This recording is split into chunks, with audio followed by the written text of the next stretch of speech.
Well, according to the released search warrant for Mar-a-Lago, Trump is being investigated for violations of the Espionage Act. Sounds pretty bad.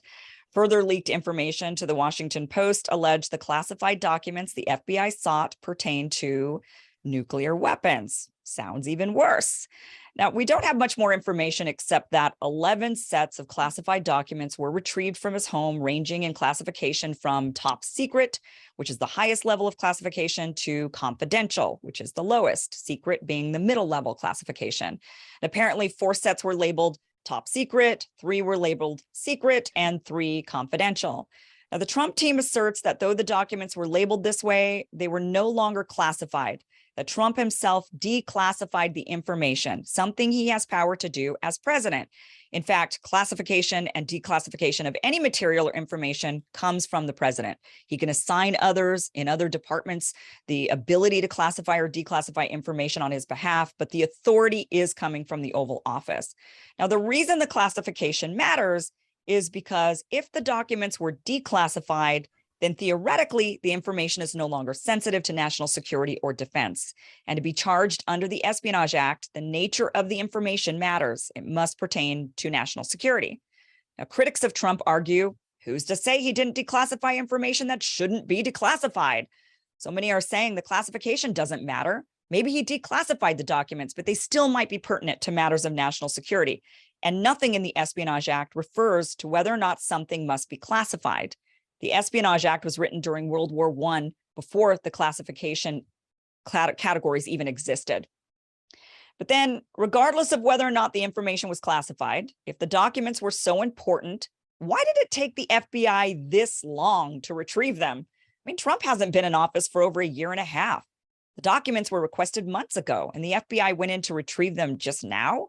I mean, documents that are supposedly regarded nuclear weapons that couldn't fall into the wrong hands, and they're just now wanting to go grab these. None of this is adding up. So Trump hasn't been charged with a crime, certainly not under the Espionage Act yet. But if he is, you can bet the liberal media will have a field day discussing the gravity of being charged under the Espionage Act, and will make it sound like anyone charged under this act is a serious criminal against the nation. They will champion it and ignore its past use against political dissidents, journalists, and anyone politically inconvenient. Journalist Michael Tracy shared this sentiment in a tweet saying, "Expect a swift public rehabilitation of the Espionage Act, previously known as one of the most pernicious laws on the books, used to prosecute Edward Snowden, Julian Assange, Chelsea Manning, Daniel Ellsberg, and others. Now it'll become a benevolent tool of preserving democracy." Joining us now is journalist Michael Tracy. Michael, welcome to the show. Nice to be with you. The Espionage Act, we are seeing this rehabilitation already begin in the media. Many people on the left in particular are championing this, saying, oh, good, Donald Trump's finally going to be taken down. And the Espionage Act is a great way to go about doing this. I mean, what is it that people are missing when it comes to this? It's not the act that people think it is. Yeah, in that tweet, maybe rehabilitation is the wrong word choice, because lots of Democrats and liberals had already countenanced use of the Espionage Act in the recent past, because one of the most high-profile people charged in the past couple of years, as you probably know, under the Espionage Act is Julian Assange, which the Trump Department of Justice brought those charges, that is.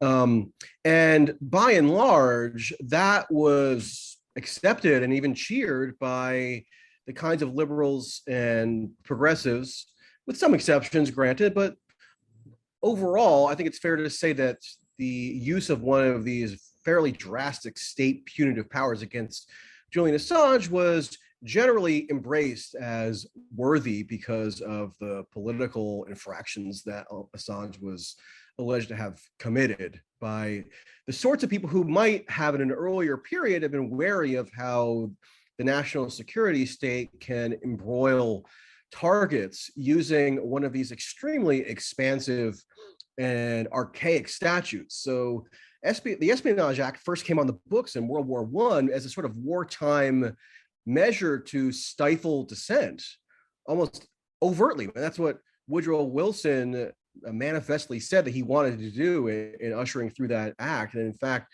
it's sort of funny because one of the first high-profile people charged under the act back then was Eugene Debs, who was this perennial Socialist Party candidate, who actually got a fair number of votes on the numerous times when he ran for president. But because he was also a strident critic of World War I, which, by the way, not to get into a historical dialogue here, but World War I was one of the most ridiculous wars in all of human history, and hardly anybody can really even justify its initiation now. But Debs was pretty prescient in criticizing World War I and U.S. involvement and so forth. And because his discouraging of people to abide by their conscription mandates back then was seen as seditious, Debs was thrown into prison under the Espionage Act for essentially political speech.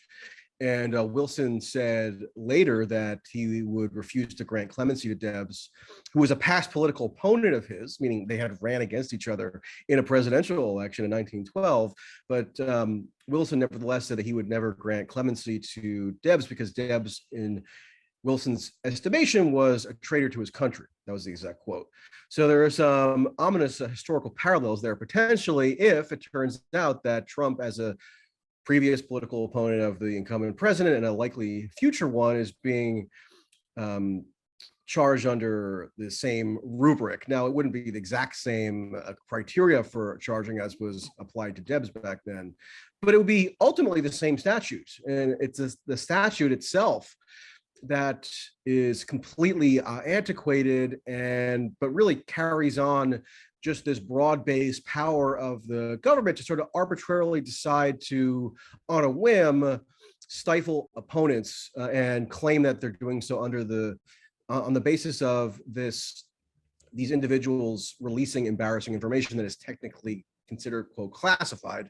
Right. But of course, the classification regime in the United States is like ludicrously overbroad. And you even have people across the political spectrum in an earlier era, liberals and Democrats, pretty much acknowledging that. But now, given that it's going to be central, apparently, to the latest harebrained scheme to take down Trump and accuse him of some form of espionage, quote unquote, you'll see, I think, pretty much universally, Democrats sing the praises of the utility of this act and denounce opponents, including Republicans and conservatives, for criticizing the act as somehow also being traitorous in their manner toward the U.S. So it's another one of these like many inversions of the left-right spectrum that used to be more the kind of main feature of American political exchange, where in the past, like under the George Bush era, for example, probably more often the strident proponents of something like the Espionage Act would have been these national security hawk Republicans, right, neocons and whatever. But now it's flipped, where the most committed defenders of national security state overreach are Democrats, right, because it happens to advance what they perceive as their short-term political interests in, taking Trump down a peg. Yeah, it's really interesting. And you make some really great parallels there with Debs and then Donald Trump right now. But, there is obviously some big differences how this act has been used in the past compared to how it's being used potentially against Donald Trump. Now, again, he hasn't been charged with anything under the Espionage Act right now. It's just that the warrant had as one of the reasons why they were going in, or one of the acts that he was being, one of the crimes that he was being investigated for was a violation of the Espionage Act, as well as two others. What's interesting, though, about Debs in particular is that, as you mentioned, he was convicted of violation of the Espionage Act and still ran for president, actually, on the socialist ticket, right, from prison. But what's interesting, 1920, yeah. So the Democrats, or just the establishment, I should say, in general, going after Trump, that this would not, if he does get charged, let's say, under this act and then convicted even, this actually would not disqualify him from running even from prison. I don't know then if you could win and still be in prison. I don't know. I'm not sure. Right. We've never really dealt If with you that could in get this internet country. access, maybe he could with, Yeah, right. He just would he tweet could from continue jail. posting on Truth Social. Yeah, that's right. That's where he would go. But what they did also, if you looked at that, I'm sure you did, the warrant, there were 2 other crimes that they were potentially investigating him for. And one of them was it was the destruction of government property, right? The destruction of government documents and property.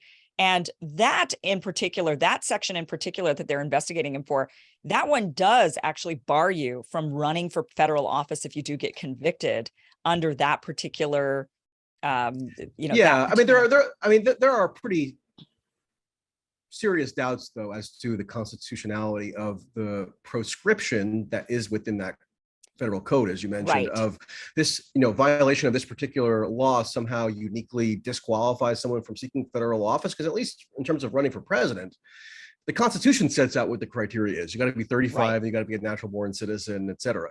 So the Constitution, which would be the supreme law of the land, says nothing right about the violation of some records maintenance provision in the federal code disqualifying you. So I have a feeling that if that were ever fully litigated, maybe all the way up to the Supreme Court, it would be dismissed. I mean, you can even go back to like 2015-16 when Hillary Clinton's email server issue was unfolding, and there would actually be some Republicans who would say, if she gets violated under this provision, given her failure to adequately maintain proper archives of her records, then she could be disqualified for running for president. Even people who did not like Hillary Clinton, like legal scholars and stuff, kind of quickly weighed in and said, no, we don't support Hillary Clinton, but it's just not a viable argument that this would permanently a potential violation of this statute would permanently disqualify from running for president. But it's not a settled matter, so it would have to be litigated, and even that could be a potential